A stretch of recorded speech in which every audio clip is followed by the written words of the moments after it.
With Frank Napolitano and Paul Rushforth, here is Steve Gregory. Long weekend. Yeah, Thanksgiving. Yep. You boys put the heat on yet at home? Oh, the heat's on. Is it? Yep. Oh, boy, really? Closed up the AC, furniture away, heat's on, ready to rock and roll. What are you selling? Ready to rock and roll. Wow. Hey, we're gonna dedicate this show to Barb Kramer. Barb Kramer, great mom, employee, friend with Mortgage Brokers Ottawa for 15, 16 years.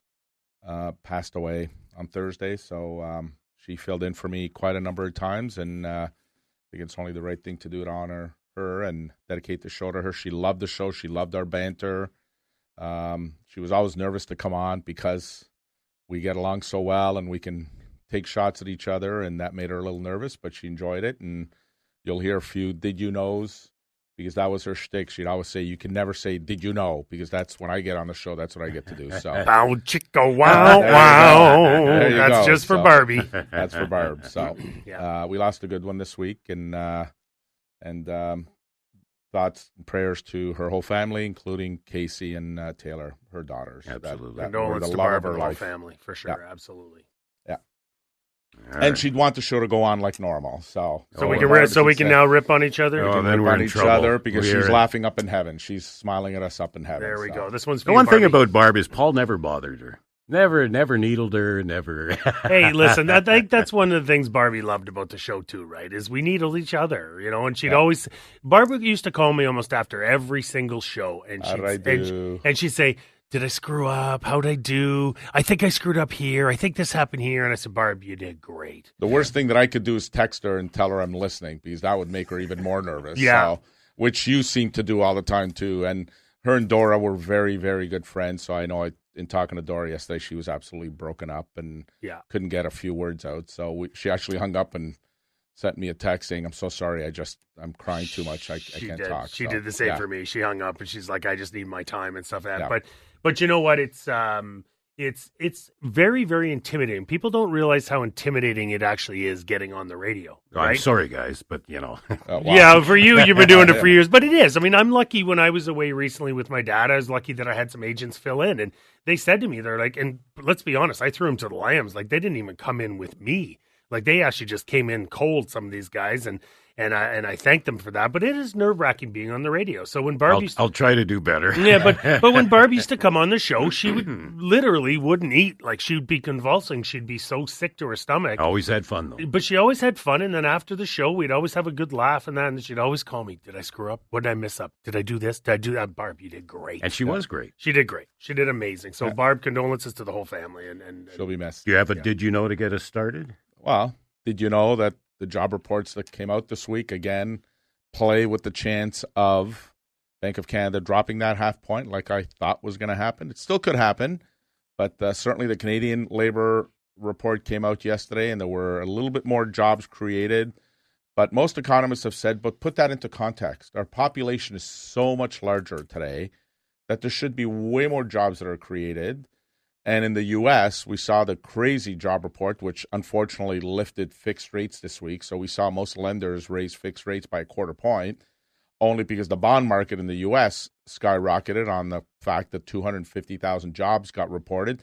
But what was interesting is when they dug deep into that report, Americans work less hours than they did the month before. So somehow 250,000 jobs got created, but there were less hours worked. So I'd love to know how I don't believe any of these. But I'd love to figures. know. So listen, I'd love to know how this job report actually gets reported. I'm reading the Obama book right now. It's a very interesting read. And one of the things he actually said is when he took over power, I think it was his first month in power, he said they reported that there was 221 reported job losses, because keep in mind he took over when the states went through that hell with the financial crisis and all that stuff.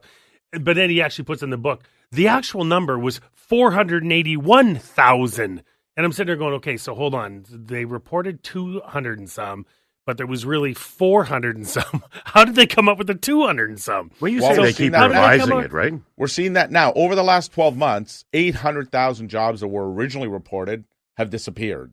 So they report 250, and then they do a revision 2 weeks later. So by the end of this week, we'll see a new revision that 250 could become 180. 70,000 could disappear. Oops, we made a mistake. It wasn't 250. It's but 180. you got to keep in mind, summertime jobs will increase as students part-time jobs will increase as students take their jobs. We actually saw during, near the end of COVID, we saw people taking second jobs, so jobs would increase. And then now I think we're going to see sort of those part-time jobs definitely disappear as kids are going back to school and things like that. But now Christmas is But coming. now we're a month away from Christmas. So we're going to see jobs start increasing here in Canada over the Christmas period, right? So do they take any of that into effect when it comes to taking the job report and inflation and interest rates and all that? They got to take that into effect. It should be in November and December. We should see job growth in November, December, but we just saw job growth in September when, like you said, students go back to school. So there should be job losses. You have the word job gains in September. So that's what makes everybody question the numbers. Like sometimes they don't make sense. And another problem with job creation these days is online shopping. Online shopping is the new craze out there. And there's a lot of, especially men, I don't know about you, but I don't like going into malls during December. Not a chance. So I want to fight for parking and fight crowds everywhere. I'd rather do online shopping. So I think online shopping is probably going to take some of those jobs away that we would generally see during Christmas season. It's funny, you walk into a mall here in Ottawa, and it's like you can throw a bowling ball down the aisle and you're not going to hit anyone. I was in Toronto last year for a hockey tournament with my son.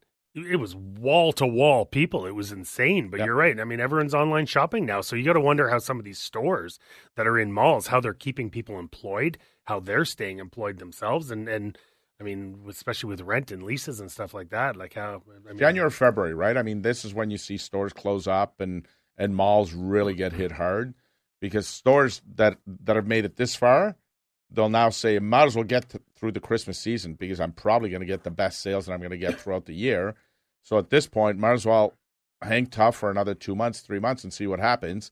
But it's in January, February that we're going to see some vacancies. And that's when, if we get a January job report that's positive or February job report that's positive, that's when you really question the numbers because there's no way that unemployment is not going to go up in January and February. The unemployment rate's going to go way up. I don't understand how they get those numbers. I really don't.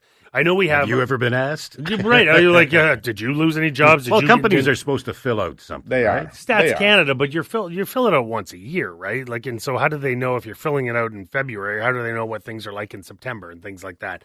I know we have a guest in the second segment, and so I just want to get something out there just before we go to break. I know we got a couple minutes before we go to break. Right now, 5 minutes if you talk. No. This is very, very important, Steve. It's not a joke. I know you think I always end everything with a joke, and it's usually at Frank's expense because it usually is. But it's not this time. There's some companies out right now. There's a lot of scams going on. I mean, obviously, everything's a scam now, especially with AI. Everything's a scam. We've had a couple scenarios there this week, and I wanted to get it out there just to warn people, especially the elderly. Loads of scams out there with people who are saying, I will buy your property. They come in and they offer you rock bottom for your property. They look for desperate seniors, people who really need that sale. It's hundreds of thousands of dollars less than what the value of their home is because you don't know. They offer to pay for legal fees. They offer to pay for things like this because they're stealing your house. Make sure you get a realtor in the door to find out what the value of your home is. There's too many companies out there right now that are trying to steal homes. And offer a consumer who's maybe unassuming, doesn't know, and they're offering rock bottom. We had a scenario this week where the lady's house, she's an elderly lady, just lost her husband, not totally confident financially, and we believe her house was somewhere in the fours, and a company came in and offered her $280 for her property, but agreed to pay her legal fees, which was peanuts, and stole her house for high twos. And we tried to stop it, and it was too late. There's nothing we can do. She's put pen on paper, and she basically sold her home for at least $100,000 under what it should have sold for, at least. And it's disheartening because she was very elderly, and spouse passed away who handled all the finances. So please make sure you get a good realtor in the door. These companies are not realtors, by the way. She might be able to get a lawyer to help her. Well, she might, but she has her wherewithal. She signed the contract. She's agreement purchase. She could still get a lawyer. She might have to get a lawyer, but keep in mind She couldn't afford the legal fees. So she has no money to even afford a lawyer. Wow. And it's nothing we could do. And so make sure you get a realtor in the door to tell you what the value of your home is before you sell it to one of these companies looking to steal your home. It's very, very important. It's twice now in the last 2 weeks that this has happened, that we've been brought in the door afterwards. It's sometimes it's too late. So Are they knocking on doors? They're knocking calling, on or doors. what? They're giving out things in the mailbox saying, "I'll buy your home." They come in, they steal your home, and they're not registered realtors. So I'm not bashing any realtor. They're not registered realtors. So get a realtor to the door to find out what your value of your home is if you are going to sell it to some third party company. Because listen, no one's buying homes at market value if they're going to do that, right? Okay. They're and they bank on they prey on the weak or the elderly or something like that who don't know. So just make sure you know. They are very aggressive on radio ads, by the way. I hear the radio ads all the time. I'm so tired of these scammers. Me too. Oh, It's just they're of everywhere. all kinds. It's, They're- you know what? Let's life sentence for scammers. But you know It's what the getting funny thing is crazy. with AI nowadays? They look, they feel, they sound, they smell real. Yeah. They really do. I mean, I look at someone, I'm like, oh, that's real. I'm like, and that's me. I'm kind of with it. Like they prey on people who don't really aren't great with technology, aren't great with social media, things like, and they prey on them. So hate to be the damper, but I just want to put that out there for people. If that does happen to you, you get one of those things in the mailbox. Do your due diligence, please. Please. Just get a please, realtor. please. It's free. A realtor Get will a come to realtor, your house, tell you what it's worth. Yeah. tell you what it's worth. It's free. Yeah. The only way I know I'm talking to you is you bought breakfast. Oh. 521-TALK, 521-8255. We'll be right back. Welcome back. Paul Rushforth here, Frank Napolitano here, and so is Lauren Vanderberg, President and CEO of Mortgage Professionals Canada. Thank you for inviting her, Frank. We're going to get some brains on the show finally. Yes, we are. Whoa, I'm here. I know. Exactly. Yeah. Good morning, Lauren. Good morning, you guys. How you doing? How's your Saturday? It's going great. Great. Fantastic. Better with you on the show. Oh, this is why you're my favorite. Uh-huh. Yeah. You're talking to me, aren't you? My Saturday usually costs me a lot of money, but I'm here, and we can't wait to hear from you, Lauren. Hey, you've been working hard on behalf of people with mortgages. You're getting some things done. Absolutely. It takes a village. It really does. And it's thanks to the passion and engagement and expertise of members just like Frank. We've got 15,000 members from coast to coast to coast. We've got mortgage brokers, agents, banks, lenders, insurers, and service providers. It's the largest network of mortgage professionals across the country, and we're all committed to improving housing affordability, to helping people across the country achieve that dream of home ownership. So what sort of things are you doing, Lauren, that is allowing this to happen? Because right now it's not affordable and there's not enough housing. Absolutely. So I think world domination continues to be front and center. But what we are really doing is making sure that the home ownership and affordable housing and everything that Canadians need to put a roof over their heads are front and center and top of mind for government officials, policymakers, decision makers across the country. We've secured some unprecedented public policy wins in a very short time. We've seen the insured mortgage cap increase to $1.5 million. We've seen 30-year amortizations return for first-time home buyers and anyone buying a new build across the country. We've seen the removal of the stress test on switches and transfers at renewal.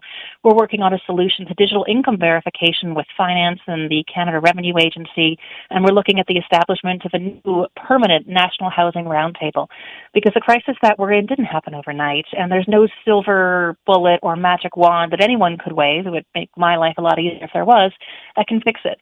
So having a permanent national housing roundtable with officials from levels of government, industry experts, the nonprofit sector, community stakeholders, to be held accountable for those and making sure that homeowners are first and foremost at the discussion. What are some of the things you'd like to see happen in the near future? Sorry, I missed that. What was the... What are some of the things you'd like to see happen in the near future? Oh, man, I think number one on everyone's list right now is just housing supply.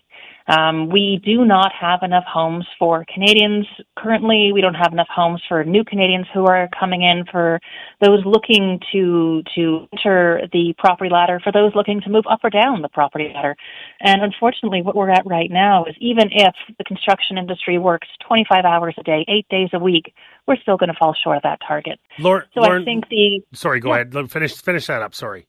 I was going to say, I think some of the measures that the federal government has taken with looking to transfer some government buildings, some federal land into affordable housing complexes are a great first step. like those Canada Post buildings.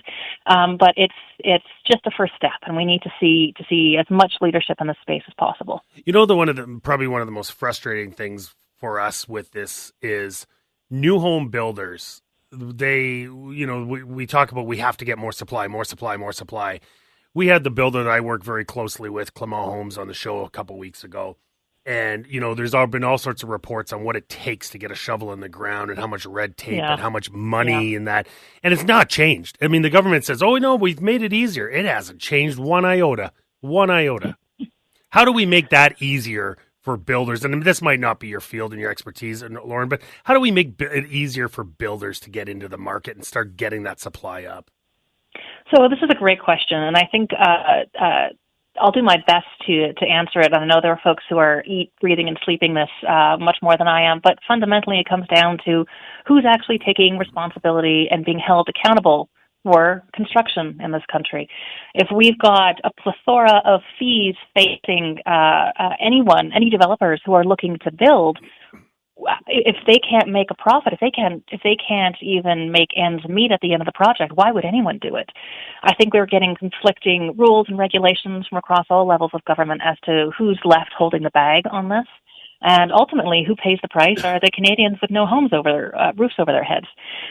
We need more shovels in the ground. We need more homes being built. But right now, I think too many stakeholders are fighting over who should be doing what, and not enough actual doing. There was a report this week, and we've been talking about this probably 3, 4, 5 years now, because it came out, and I can't remember what paper it came out in. But they're saying how a large percentage of a builder's costs are, and there was a report about the States this week, 25% of a builder's costs go to the government as far as permits and red tape. Oh, they're astronomical. If a builder's 25% of their profit is going to absolute nothing, like garbage, how is a builder supposed to make money, therefore put shovels in the ground, make it affordable consumers? Like, how do they do that? I don't think this is Lauren's fault, by the way. Oh, no. I'm Lauren's on our side. Like I'm saying to Lauren, I'm thanking her for everything she's doing, and I'm trying to say, listen, you're smarter than I am, Lauren. How do we fix this? But all levels of government are pointing the finger at each other. So you've got the municipal that points their finger at the federal, or the provincial who points their finger at the federal. Too many levels. And it's never gonna be any solutions if they keep doing that unless they actually start to work together. And I don't know, it's hard. Yeah. I mean, CMHC alone estimates that in Ontario, the province needs 1.85 million additional homes over the next, I think it was 6 years, to bring housing affordability back to a more reasonable level. Wow. In the past decade, we haven't managed to build more than 700,000 homes. Yeah. So the current construction rates are falling way short of targets. We need to ramp up construction, but it's not simple. There are labor shortages, there are financial hurdles, there are layers and layers of red tape to navigate here. What kinds of things would you like to see for first-time home buyers? Would you like to see the stress test reduced at all? I think so. Getting the stress test removed on switches and transfers at renewal is a fantastic first step. And I think making sure that first-time home buyers that they find a financial product that meets them and their family budget where they are now and also where they're going to be. So this is my plug to talk to a mortgage broker. Hey, Frank, how you doing? Hey. Make sure that you're not being priced out of your means. And the stress test did arguably what it needed to do when it was implemented. But now economic circumstances have changed since then. And I think what we're seeing now with the recent policy announcements are a good indication that the government is trying to meet those changes and meet those changing economic circumstances. But again, it's a first step and more probably needs to be done. Yeah, and in my opinion, the stress test should really be, it's easy. Mortgage qualifying rate. Set the qualifying rate. Let that be the stress test. And again, they have the ability to move. It's a movable target. If it's 5.25, it's 5.25. Yeah. If you see that the housing market's heating up, raise it up a little bit to cool it down. And instead of +2 on a contract, just set a qualifying rate, which is what was originally intended. Just set up a qualifying rate, and everybody qualifies at that rate across the line. This might be, I know at about 11:26 and 15 seconds, Lauren actually said, Paul, that was a great question. So I just want to hear that often. So I want to just make them sure, because she's much smarter than me. But so this might be a dumb question. Why don't they have someone like Lauren in the government who has some brains who can, help with the housing rather than someone who doesn't know what they're doing. I mean, this is all common sense to me, to Frank, to you, maybe not to Steve, but to the smart people in the room. Why is this not common sense to the government to get more shovels in the ground, to do this, to do that, to make first-time home buyers in the market, make things more affordable? It's common sense, but why is it not common sense? Well, here's the real question. Are you getting much cooperation, Lauren? So we're seeing a lot of progress. We're seeing. That's a good way to put it. Thank you. I think what we're looking for is stronger coordination across all levels of government. Housing needs to be a coordinated national priority, one that transcends political boundaries and short-term electoral cycles. And I think what we've seen is a lack of coordinated government policies address these issues, whether it's municipal, provincial, federal. They've taken steps, sure, but too often they've been fragmented, not aggressive enough, or too slow. And solving this housing crisis, again, we didn't get here overnight, and it's going to demand a concerted effort and a coordinated effort from all sides. If we're going to push back against NIMBYism, if we're going to push back against red tape, if we're going to speed up the approvals process and reduce the astronomical fees that developers are facing and the construction industry is facing and getting done. Sorry, I mean... I love it. I love it. Love it. That's good. This is why I'm not working in the government. Yeah. Hey, Lauren, we've got a couple more minutes, but we've got a nice big conference coming up in Montreal. We absolutely do. Sold out from what I see already. We are at fire hazard levels, Frank. It is it is going to be a fantastic time. Our national conference this year is in La Belle Province, my hometown of Montreal, and it's absolutely sold out. We've got some incredible speakers. We've got some incredible panels, lender panels, broker panels, all designed to make sure that you can go there and learn at least 3 new things to help grow your business. You can network, you can meet new people. We've got a new agent meet and greet for those who are just starting out and might be overwhelmed by all the things and all the stuff to do and learn. We want to make sure that we can change things up and keep folks on their toes with some creative new networking opportunities, our trade expo, our 5 à 7. We've got some really, really cool stuff. See, I said stuff this time. When is this conference and where? So the conference is in Montreal, and it is coming up later this month. 2 weekends from now. Yep. No, yes, there's you're holding a conference in the cold months, not down somewhere south for Frank. Come on, he doesn't stay in the cold during those months.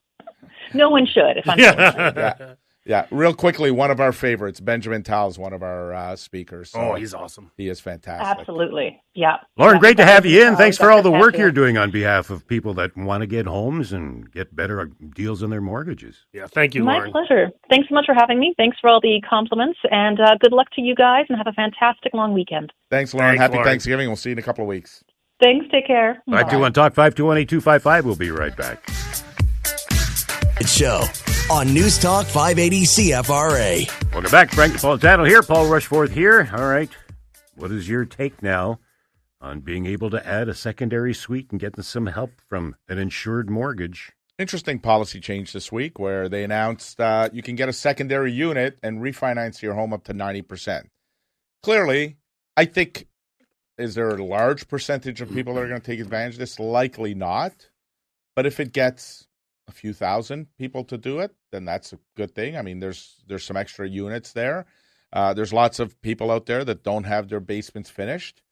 Now, the red tape that goes with it, again, making sure that it's safe for somebody to live in a basement with a secondary dwelling.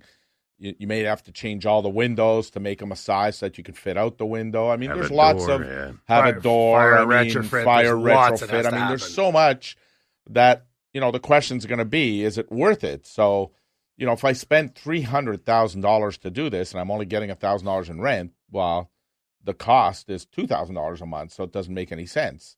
So it'll be interesting to see. Now, again, it's very gray right now, very early in the process, because that doesn't take effect until the new year.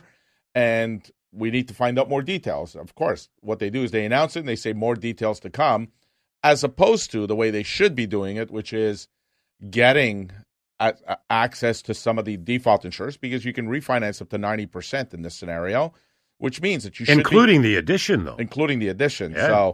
So you should be talking to the default insurers first, because they're on this, but they didn't. And they should be getting maybe talking to our association, talking to banks, talking to people to see what it would look or what it should look like so that it makes sense. But they don't do any of that. All they do is they announce it because they come up with it, maybe thinking about it, and hey, let's introduce this. And then we find out what the details are afterwards. So, I wish it was done a little better than that. I wish they put more thought into it, and they got the industry to give them some advice as to how to structure it.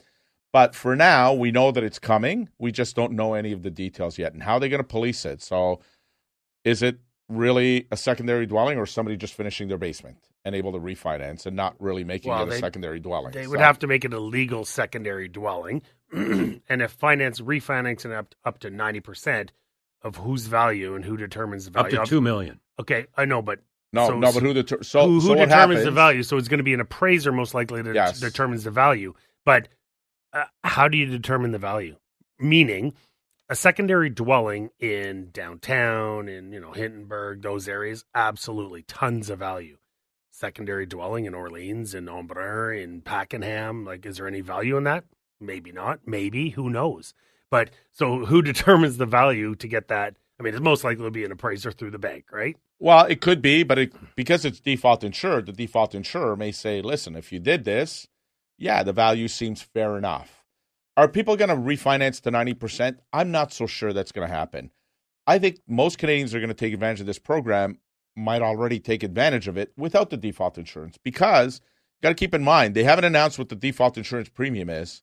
It's not going to be cheap. My guess is going to be between 4 and 5%. So the amount of the mortgage times 4%. If your existing mortgage is not insured and you're at, let's say you have a $500,000 home and you only owe $400 on it right now, so you're at that 80%.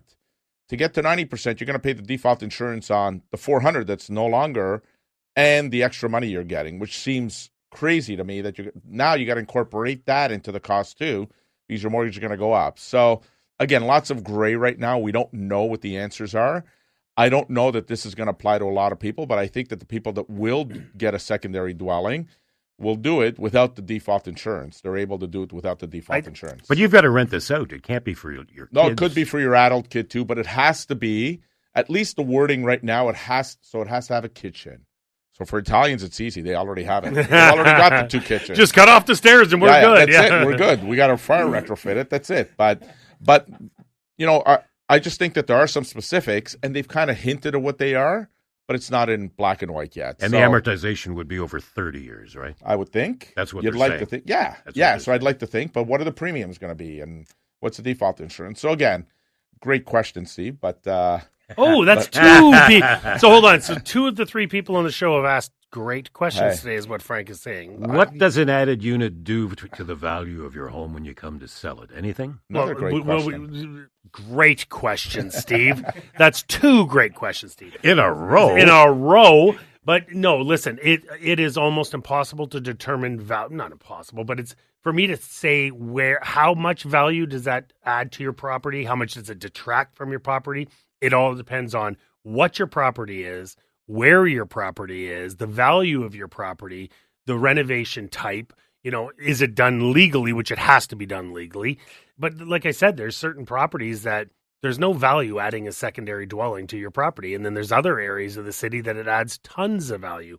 But are there people looking for properties like this that they can rent a portion out? There is. And I can tell you right now, with the way the rents are, how out of control the rents are, there's a lot of people right now who can only afford secondary dwellings and basements and things like that. And even them are. I mean, I'm helping someone right now, a friend of mine, who is looking for these secondary dwellings, these basement dwellings, and some of them are, $2,200, $2,400, $2,500 to rent out a basement, a month. So they're quite costly as well. So there is a market for it, but I think there's a market by geographical location for it to add value to your property. Certain areas. I mean, if you told me that you're out in Plantagenet and you're looking at a secondary dwelling, I would say to you, if you're looking to increase the value of your home, I wouldn't do it for there. Not to pick on that area. I'm just saying there's certain areas that won't add too much value, and there's certain areas that will add tons of value. But if you're going to go spend $50 to $100,000 to do a secondary dwelling, if you think it's going to increase your property by $50 to $100,000, you better get me in the door first, or get an agent in the door first, to determine whether it is going to increase the value of your home. Keep in mind, most of these people that are going to do this are not doing it to sell their home. They're doing it for enjoyment, in order to be able to stay in their home. So make a little extra money. But listen, nowadays, I do believe that, first of all, the government trying to do little things like this to get people into homes and to help first-time home buyers and to make things more affordable, create more dwellings for people. Great, but there's easier ways. There's easier ways and other things you can do that we talked about, earlier in the last segment, easier ways to get people into home ownership. And I like the fact that they're trying to think of these first-time home buyers getting into home ownership, because we know that at least a third of our market is first-time home buyers, and we need to get them back in. There's just easier ways to do it than something like this. What happens to this municipally, though? If you want to convert your garage, you've got to jump through all kinds of hoops, don't you? That's just it. And that's why. I mean, here's the federal government making this announcement, but I have my doubts that they've communicated with provincial/municipal governments as to what's going to be involved in getting this across the finish line. So for all intents and purposes, this could be very much like the first-time home buyer that program where they take share ownership, and it was really for naught. They got headlines for it, but nobody took advantage of it. And I think the same thing might happen on this one. If the municipal government doesn't buy in, well, then it's worthless. It really is. So the perception is these are dartboard ideas. They're total dartboard ideas. Yeah. Listen, when Frank was speaking there, I'm thinking to myself, is like, what's an analogy with some of the things, some of the changes they're doing? What's an analogy with what's going on in the market right now? Just picture a car starting in like -40 in the winter, and it's just, it's starting to go, but it's not really going. And that's what's really happening with a lot of these changes and what's happening with the market right now. It's starting to go, but nothing's really changing in the market. And I think that I don't know, this might be a very unpopular thing to say, but we need smarter people in control, I think, is really what I think. And I think that right now we're in a very stagnant economy. We're in a very stagnant market, real estate market. And I like that they're trying to think of different things, but they're throwing darts at a dartboard and hoping something's going to stick and something's going to work. We need leaders to be more open-minded and think about long-term versus short-term. The problem with politicians, everything is short-term thinking. So it's all about their 4 years, their year that's left, as opposed to looking at long-term thinking and saying, yes, we're going to structure a new plan like this, but it's really going to benefit one or two governments away from me. But Canadians are going to be the big winners. But they don't think that way. It feels like I don't like all these little dribbles. Come up with a plan. Yes. You know what should happen? Put it together and give us the plan. Yes. You know what should honestly happen? They should put Frank and I in control of everything. Like in this, for a minute there, I thought he said smart people. They should put Frank and I in control of this country. Is what I really think should happen. 521 talk 5218255. Why am I cut off? We will be right back. On News Talk 580 CFRA. Welcome back. Thanksgiving weekend. Yeah, it's going to be a little bit slow, I guess, selling homes this weekend. Well, it's going. Is there a big push after Thanksgiving before Christmas, though? Yeah. So when we have a holiday like this, and you think of all the different holidays and that, when you have a holiday like this, people are like, do I put my house on the market now? Do I wait until after Thanksgiving? There's a lot of people, especially in my company, there's a lot of people that have waited until after the Thanksgiving holiday, which makes sense because there's a lot of people out of town. I know Americans treat Thanksgiving a lot bigger than we do, but it's a holiday. You got family coming. But you got family coming over. A lot of people going out of town for family, so things really quiet down. I mean, I know even on our team, there's a lot of my realtors who are away or not working or something like that. So it does quiet down, but then it really starts to pick up. So we're going to start seeing houses hit the market. I looked this morning for a friend looking for townhomes at a certain area, and there was 32 comparables of townhomes in this area. So homes are starting to hit the market. I'm having a lot of people who will say to me, Paul, I've been listening to the show.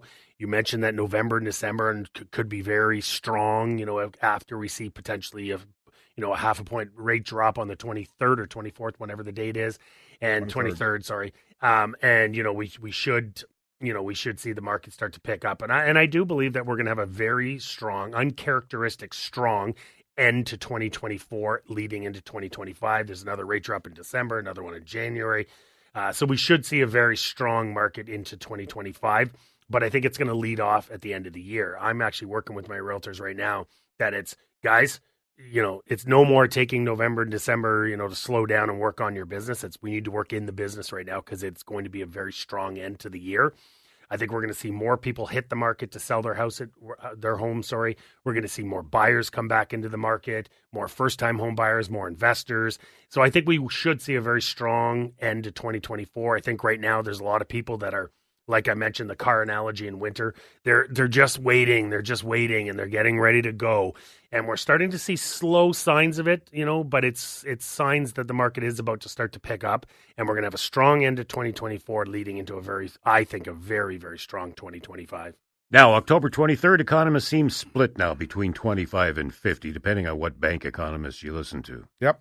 And the reason for that is because obviously we saw the two labor reports come in, and both of them exceeded consensus. So, is there anything else that's got to come in before they inflation make up reports next week? Canadian inflation report, but if it's anywhere between 2 and 2.5, if it goes under 2, then all of a sudden I think the motivation is going to be there to do that half point after all. So, I think he understands that he has to lower interest rates, and he has to be quite.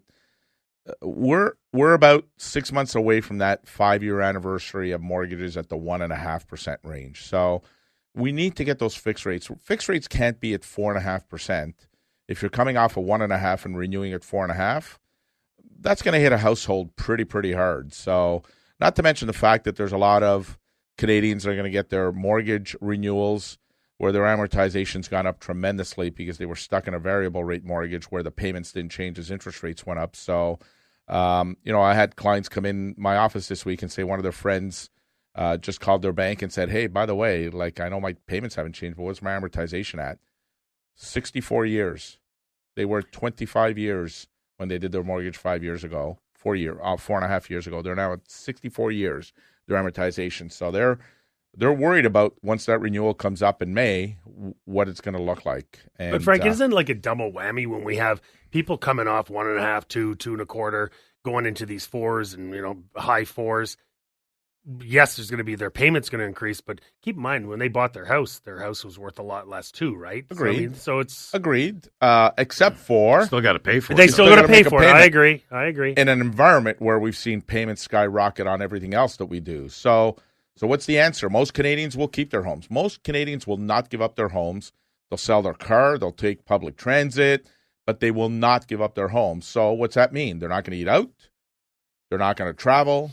They're not going to do anything else, which will spur the economy. And therefore, if that starts to happen, then all of a sudden we'll see the unemployment rate hit 8.5%, 9%, and then he'll have no choice but to really drop interest rates. So he's got an opportunity to do the opposite of what he did.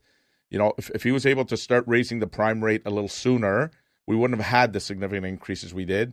He's got an opportunity now to make sure that he gets on top of it, and maybe he does the half point in October, maybe he does the half point in December, so that we're heading towards the right direction so that the economy doesn't tank the way it could if he doesn't. Right now, the gap is pretty tight. It's only a point between a 5-year and a variable mortgage. Mm-hmm. So if we drop a half point.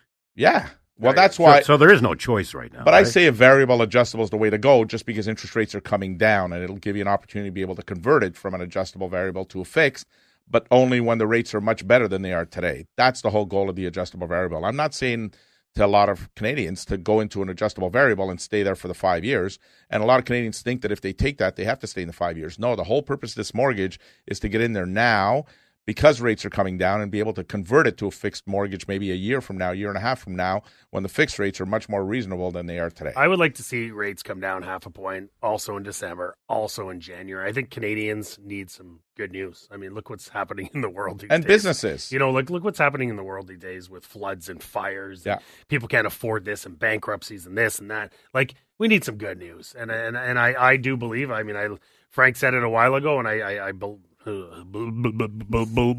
him is I do believe that we will get a half a point drop in October, and I think that will really start that ball rolling where that car that's sputtering will now start going. So that's my prediction. But we need businesses need this relief too. So yeah, because they borrow on their lines of credits to keep their businesses afloat, and if those interest rates can come down, their borrowing costs will come down, and they don't have to lay off employees. Otherwise, they may have to lay off employees because their cost is just too much. And that's the first thing you get rid of. You start cutting staff because you still want to need your business to continue running. What you got for us, Frank? Couple of birthdays. Rachel Claremont celebrating her birthday. My sister-in-law, Pina Bernardi, celebrating her birthday. Want to give shout-out to TK, who is Derek Gardichuk's stepdaughter, who won the 147-pound Canadian championship in Muay Thai. Ah. Yeah, so she's going to be representing and going to Turkey next summer. So congratulations to TK. And our good friend here is celebrating a birthday this week, Mr. Steve Gregory, coming up soon, a few days from now. What's the age of this one, Steve? Sexy 6. Yeah. Sexy 6? Yes. Wow. Wow. Yeah. You know what? You don't look a day over perfection. Yes. Ah. Wow. I'll give credit to my buddy Rick LeMay on that line. So, yeah.